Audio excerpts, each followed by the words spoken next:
சென்னை சோழிங்கநல்லூர் தொகுதிக்குட்பட்ட வார்டு 199 அரசு மேல்நிலைப் பள்ளியில் ஆணைக்கிணங்க பள்ளிக் கல்வித்துறை சார்பாக கோடை விடுமுறை முடிந்து மீண்டும் பள்ளிகள் இன்று திறக்கப்பட்டதைத் தொடர்ந்து மாணவ மாணவியர்கள் வரவேற்று மாணவ மாணவியர்களுக்கு இலவச நோட்டு புத்தகங்கள் மற்றும் சீருடை வழங்க சோழிங்கநல்லூர் சட்டமன்ற தொகுதி எம்எல்ஏ மக்கள் தொண்டன் ச. அரவிந்த் ரமேஷ் தொடங்கி வைத்து மாணவ மாணவியர்களுக்கு சீருடை மற்றும் பாட புத்தகங்கள் வழங்கி பள்ளி மாணவர்களுக்கு எப்போதுமே நம் தமிழக முதல்வர் உறுதுணையாக நிற்பார்.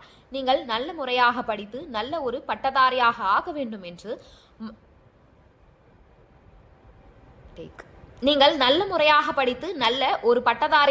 வேண்டும் என்று மாணவ மாணவியர்களுக்கு சிறப்பான அறிவுரை கூறி இந்த ஆண்டு சிறந்த முறையில் மதிப்பெண் பெற்று நல்ல மதிப்பெண் எடுத்த மாணவ மாணவியர்களுக்கு சிறப்பு பரிசு வழங்கினார்.